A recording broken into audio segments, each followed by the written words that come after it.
اچھا، شفاعت کے حوالے سے بھی مختلف آیات ملتی ہیں، کہیں شفاعت کا اثبات کیا گیا ہے، کہیں شفاعت کی بالکل نفی کر دی گئی ہے۔ یہ مختلف آیات ہیں، پھر اس پر مختلف جو ہے نا وہ موقفات بنے ہیں۔ لیکن ایک آیت کو ہم دیکھتے ہیں کہ جناب مومنوں کے لیے بھی شفاعت کا انکار آ رہا ہے۔ سورہ بقرہ کے اندر ذکر آتا ہے کہ اللہ نے بالکل منع فرما دیا کہ ایمان والوں کے لیے بھی شفاعت نہیں ہے۔ لیکن اگر ہم حدیثیں پڑھتے ہیں تو اس میں شفاعت کا اثبات بھی ملتا ہے، دیگر آیتوں میں شفاعت کا اثبات ملتا ہے۔ ان دونوں آیتوں میں تطبیق کیسے کریں گے اور شفاعت کے بارے میں ہمارا اسلام کیا وضاحت دیتا ہے؟ دیکھیے، سب سے پہلے دن میں رکھیے گا، جس چیز کو عربی لغت کے اندر شفاعت کہا جاتا ہے یا اردو میں ہم جس چیز کو شفاعت کہتے ہیں، اس چیز کا کوئی تصور قرآن میں نہیں،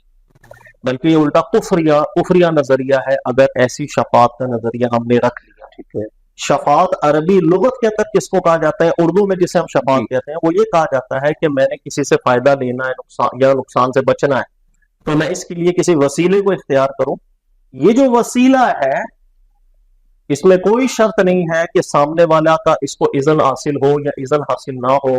بس اس کے ذریعے مجھے فائدہ مل جائے یا نقصان سے میں بچ جاؤں، اسے شفاعت کہا جاتا ہے۔ ٹھیک ہے، اس کی میں مثال آپ کو دوں، جیسے اللہ کے نبی علیہ السلام کے زمانہ مبارک میں ایک خاتون تھی، اس پر چوری کی سزا ثابت ہوئی، تو لوگوں نے کیا کیا، اللہ کے نبی علیہ السلام کے کچھ چاہنے والے تھے، غالباً اسامہ تھے، ان کو پیش کیا کہ آپ شفاعت کر دیں۔ تو اللہ کے نبی علیہ السلام اسامہ کی شفاعت کا اذن نہیں دیا تھا، اللہ کے نبی علیہ السلام نے کوئی بھی معاملہ نہیں تھا، صرف اسامہ نے آ کر کے عرض کی تھی کہ اللہ کے نبی صاحب میں ایک سفارش کرتا ہوں کہ اس کو سزا نہ دی جائے۔ تو عربی لغت کے اندر اور اردو لغت کے اندر جس چیز کو شفاعت کہا جاتا ہے، اللہ کی بارگاہ میں ایسی شفاعت کا کوئی تصور نہیں ہے، بلکہ یہ الٹا کفریات ہے۔ اچھا، بلکہ اللہ کی ذات کی بے ادبی ہے، اللہ رب العزت کی شان کے لائق ہی نہیں ہے ایسی شفاعت کو اگر ہم رکھیں۔ یہی وجہ ہے کہ قرآن پاک کے اندر شفاعت کی بالکل نفی بھی ملتی ہے، وما تنفعهم شفاعت الشافعین، کوئی شفاعت کرنے والا نہیں ہوگا، نہ ان کو شفاعت فائدہ دے گی۔ اسی طرح خاص مسلمانوں کو بھی خطاب کر کے اللہ نے قرآن میں ذکر کیا کہ اے ایمان والو زکوٰۃ دیا کرو، اللہ کی راہ میں خرچ کرو، قبل اس کے کہ وہ دن آ جائے کہ جس کے اندر لا شفاعت، جس کے اندر شفاعت کا نام و نشان نہیں ہوگا۔ اچھا، یہ وضاحت تو آپ نے کر دی، لیکن اب قرآن پاک جس شفاعت کا اثبات کر رہا ہے وہ شفاعت پھر کون سی ہے؟ ہاں، اس کو سمجھنے سے پہلے نا ایک اصول ہے جو محققین علماء کرام سمجھاتے ہیں، وہ سمجھنا ضروری ہے، تاکہ شفاعت کا معاملہ ہو یا اس کے علاوہ کچھ مقامات قرآن پاک کے ایسے ہیں جو ہمیں اچھی طرح سمجھ میں آتے ہیں۔ کبھی کبھی ہوتا ہے، چونکہ قرآن عربی میں نازل ہوا نا، عربی کے اندر کسی ایک لفظ کا ایک معنی ہے، ٹھیک ہے، بالکل واضح سا میننگ ہے، ٹھیک ہے، لیکن اللہ جو اس لفظ کو استعمال کر رہے ہیں، عربی والے اس معنی کو اللہ نے اگر مراد نہیں لینا، کیونکہ اس معنی میں کوئی قباحت ہے، کوئی گڑبڑ ہے، صحیح، تو اللہ رب العزت پھر قرآن پاک کے اندر ہی خود وضاحت فرما دیتے ہیں کہ اس لفظ کا یہ جو میننگ لغت کے اندر ہے، ہم اس میں کچھ تبدیلی کرنا جا رہے ہیں، پھر اس تبدیلی کو بیان بھی کر دیا جاتا ہے، اور پھر اس حکم کا اثبات کر دیا جاتا ہے کہ اس معنی کے اندر یہ لفظ استعمال ہوگا جہاں پر اس بات ہم کر رہے ہیں۔ اس کو اصطلاحی اعتبار سے کہا جاتا ہے کہ کبھی کبھی کسی لفظ کا ایک لغوی مطلب ہوتا ہے، لیکن قرآن پاک اس کو لغت کے معنی سے ہٹا کر اپنا ایک شرعی معنی اس کا متعین کر دیتا ہے۔ یہ ایک اصطلاحی گفتگو ہے، کیونکہ وہاں لغوی معنی شایع نشان نہیں بنتا۔ جیسے میں نے آپ سے ذکر کیا کہ شفاعت کا جو معنی ہے لغت کے اندر، وہ اللہ کی شایع نشان نہیں، اللہ کی بارگاہ کے اندر اگر ایک شخص ہے، اس کا جرم ثابت ہو گیا اور اس کو اللہ نے سزا دی، اللہ راضی نہیں، اللہ نے کسی کو اذن نہیں دیا، بغیر اجازت کے کوئی آ جائے اللہ کی بارگاہ میں، اللہ میرے کہنے پہ معاف کر دیا، اللہ کی شایع نشان نہیں ہے۔ اس لیے اللہ رب العزت نے شفاعت کے اس لغوی معنی کے اندر تھوڑی تبدیلی کی، اس تبدیلی تو ایک نہیں کئی مقامات پر اللہ نے ذکر کیا، اس کو شرعی معنی بنایا اور پھر اس کا اثبات اللہ نے کیا۔ یہی چیز آپ دیکھیے گا، شرعی شفاعت کسے کہتے ہیں؟ لغوی شفاعت یہ کہ کوئی بھی بندہ آ کر نامور بندہ ہو، وہ سفارش کر دے بھائی اس کو سزا معاف کر دو، یا اس کو یہ فائدہ دے دو، یہ نوکری دے دو۔ شرعی طور پر شفاعت اللہ کی بارگاہ میں کہلاتی ہے کہ